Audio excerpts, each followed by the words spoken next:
The pumps roared, the water fell, and with it came a hiss from the earth. A hidden tunnel drank the pit dry of hope, then filled it again before anyone could climb down. Welcome to Oak Island, the pit that keeps its secret. Tonight we walk a shoreline of spruce and shale, where every dig sinks into borrowed time.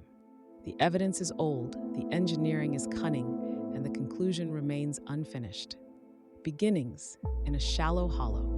Off the south shore of Nova Scotia, Oak Island lies quiet, low-slung against the Atlantic. Its shape broken by coves and knobby hills, remnants of glacial drumlins carved by ice and time. To the untrained eye, it resembles any number of tree-covered isles dotting Mahone Bay. But beneath its surface, according to centuries of speculation, may be something extraordinary. The story begins, as so many enduring legends do, with a simple irregularity. In the late 1700s or early 1800s, accounts vary, 3 young men discovered a circular depression in the earth beneath an old tree. Dangling from one of its outstretched limbs was a block and tackle. The scene suggested prior disturbance, deliberate effort, and perhaps hidden purpose. Spurred by curiosity and whispers of buried wealth, the trio began digging. What they unearthed became the lore that ignited Oak Island's enduring mystery. At regular intervals, they encountered layers of oaken logs, as if the pit had been deliberately sealed. Similar details reappear in early 19th century accounts stored in the Nova Scotia archives. Over time, companies swarmed the small island. Prospectors and engineers dug successive shafts, jotted measurements in damp field ledgers, and recorded uncanny discoveries. Deposits of clay with the texture of putty, traces of burnt charcoal, coconut fiber, and evidence of subterranean construction. Among the most tantalizing clues was a stone said to be engraved with cryptic characters. It allegedly marked a depth, roughly 90 feet, and suggested a hidden cache below. But the artifact vanished into private hands during the 19th century, and its inscription remains a point of contention among researchers. Without provenance, it lingered in the realm of mystery alongside so many other fragments of the Oak Island puzzle. All the while, the Mi'kmaq people had long recognized and inhabited the region. Their historical connection to the land far predates European exploration. Yet in the drawn-out conflicts over ownership and excavation rights, indigenous claims were often overlooked. Later, as treasure efforts formalized, land passed into the hands of shareholders and syndicates. Each corporate generation brought its own maps, machines, and theories. What began as an adventurous dig transformed into something more complex, an engineering challenge laced with uncertainty. Tunnels filled unexpectedly. Shafts collapsed. Worse, the central pit, later called the Money Pit, became consistently prone to flooding, its behavior eerily attuned to the ocean tides. Modern engineering surveys, some recorded in the files of treasure companies, propose the existence of deliberately constructed flood tunnels running from the sea. Whether by design or geologic coincidence, the island did not yield easily.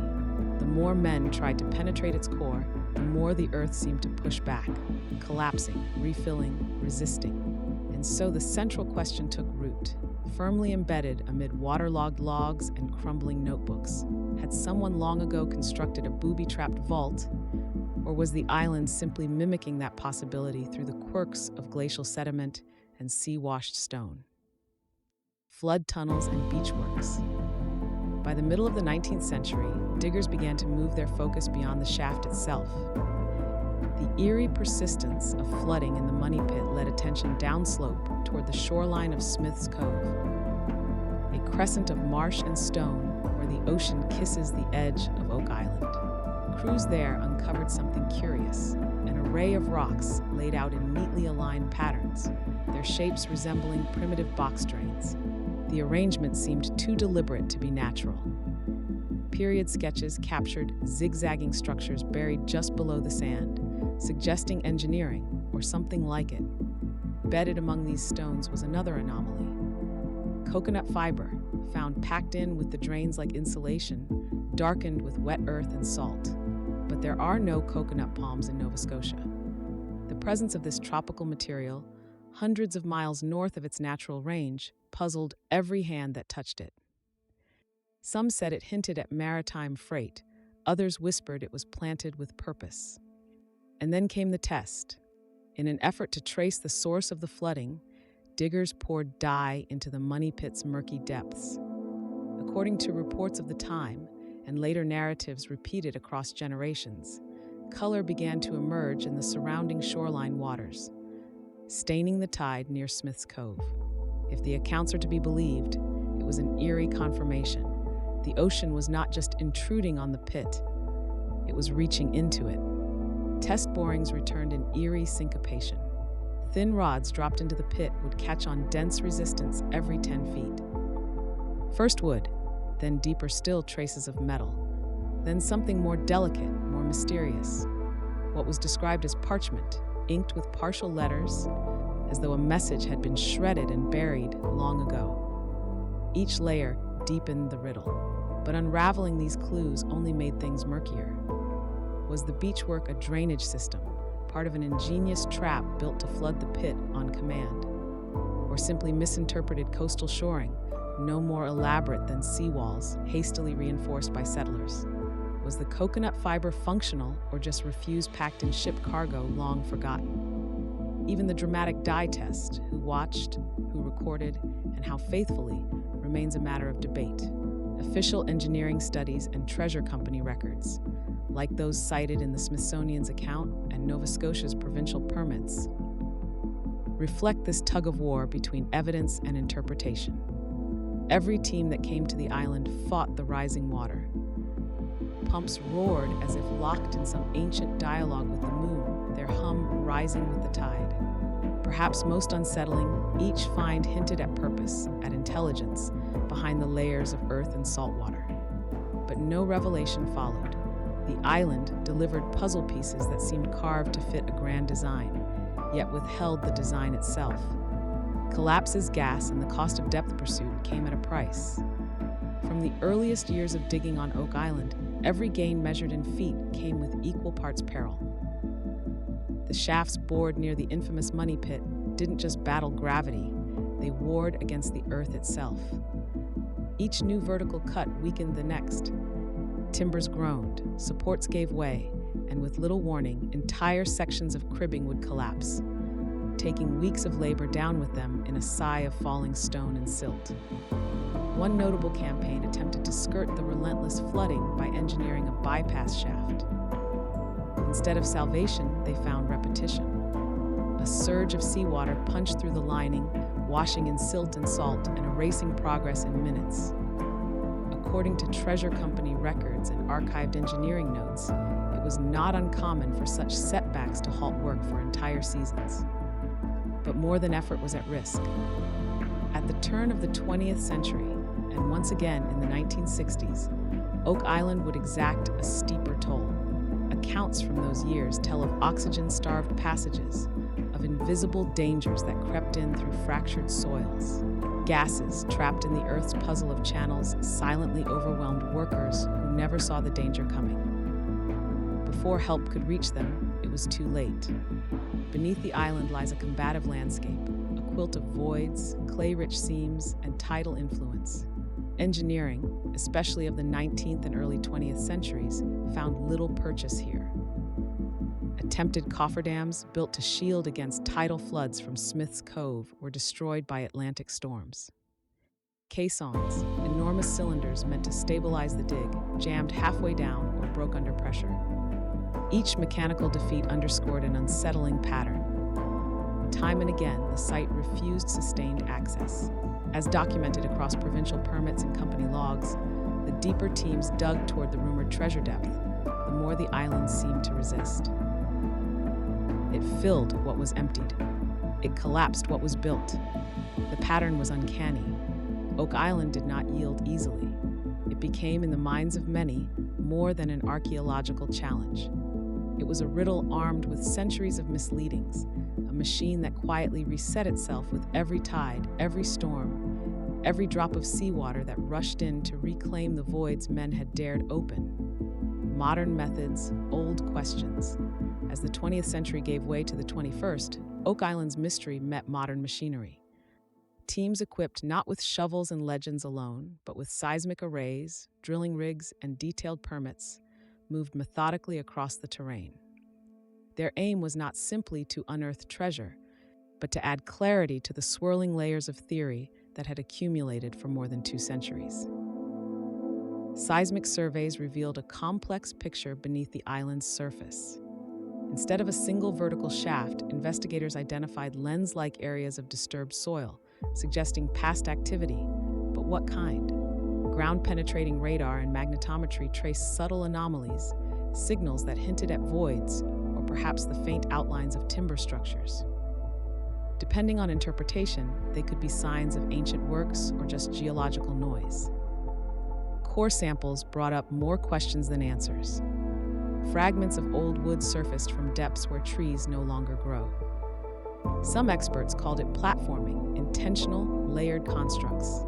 Others believed they were signs of collapse, nature's quiet undoing of man's efforts. Radiocarbon dating spanned such a wide range of years that it narrowed little, placing some samples before the earliest treasure hunters had even arrived.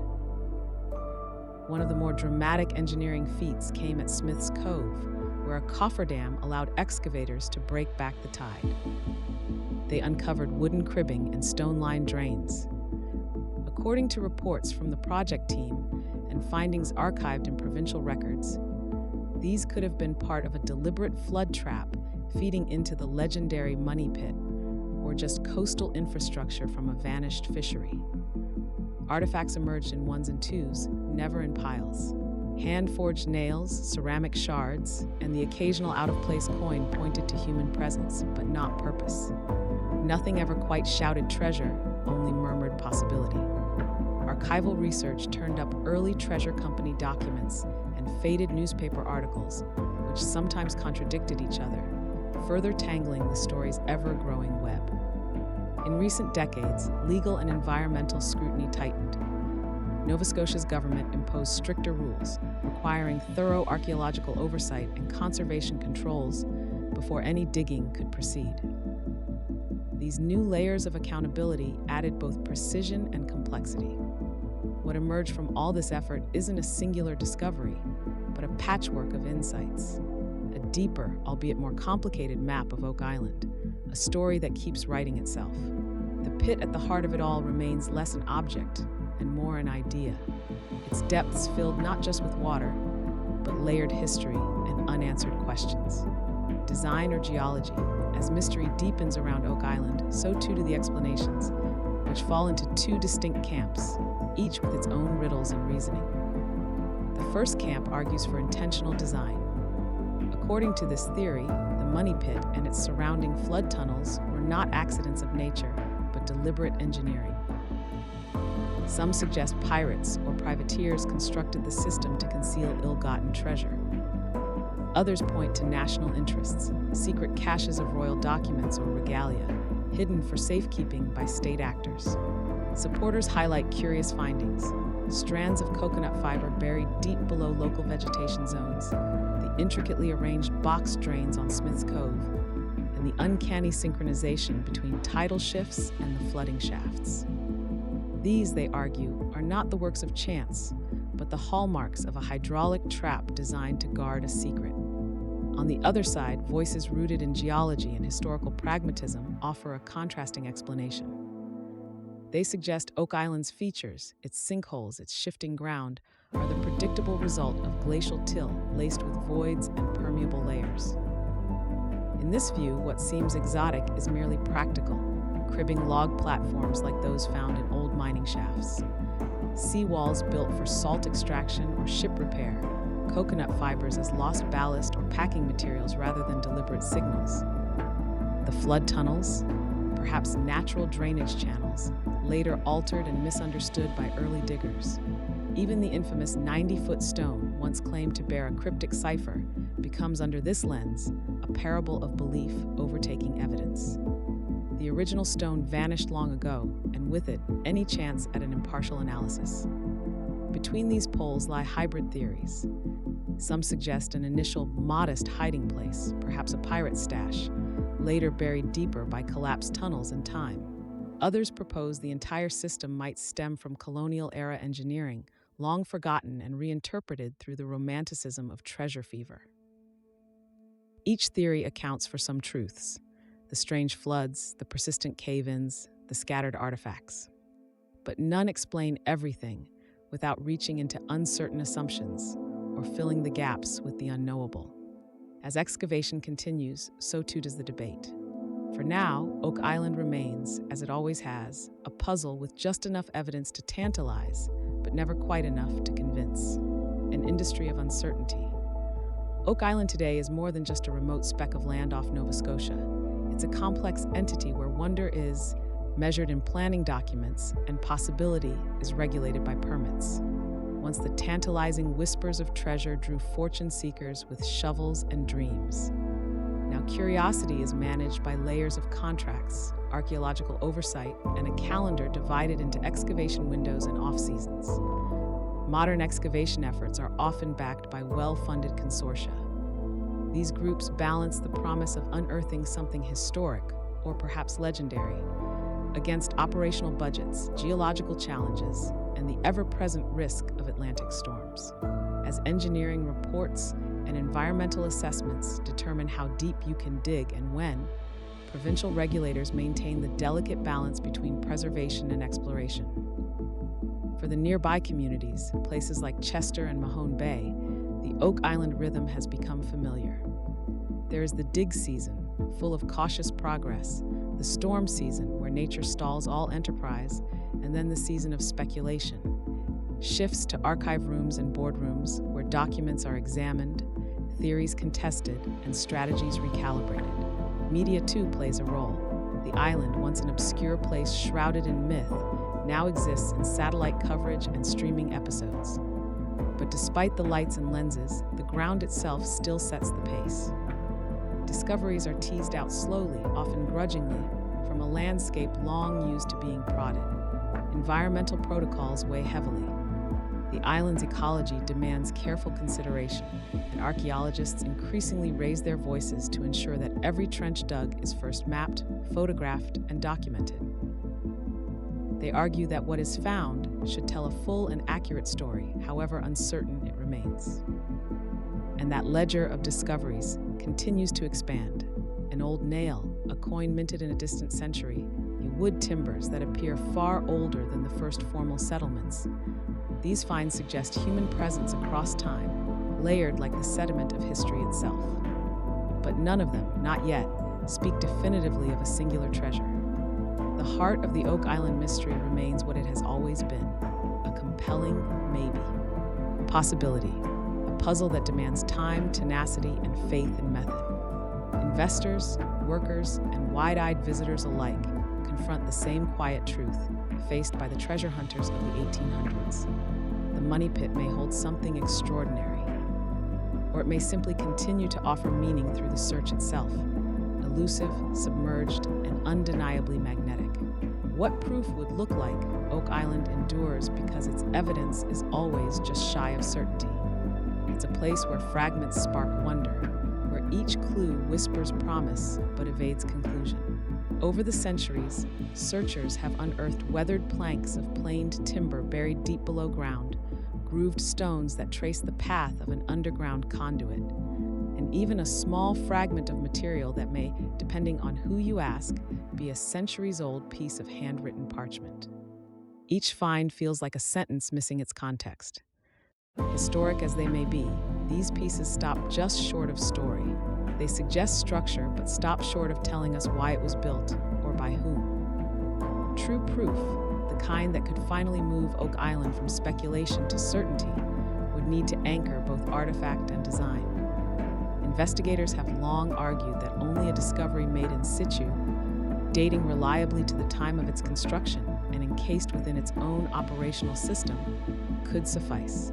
In other words, not just the artifact, but the blueprints in soil around it. A wooden floodgate that connects cleanly to a buried channel, a trap mechanism explicitly sealed from the outside world. Engineering that runs from intake to outlet, complete and deliberate. But after 200 years of exploration, marked by collapse, erosion, and intervention, few structures remain unaltered. Many of the shafts and tunnels have been compromised, their original purpose obscured by both time and human interference. According to notes from treasure companies and engineers, efforts to map the supposed flood system have often ended in contradiction or collapse. And so we are left with patterns, suggestive, yes, but not yet proof. The mystery has endured precisely because its evidence is open-ended. Geology can imitate design. A shifted boulder or a mineral-streaked wall can mimic ingenuity if we want it to. In the same way, a riddle without an answer can come to feel like history. In its stubborn silence, Oak Island offers just enough to believe and never quite enough to conclude. The story continues, not because its final chapter is inevitable, but because for each searcher, there's always a reasonable doubt to carry home. You've been listening to Nightmare Nook, where the ground speaks in hints, and the water takes back what we think we know. Subscribe for our next descent into the quiet places where explanations lag behind evidence.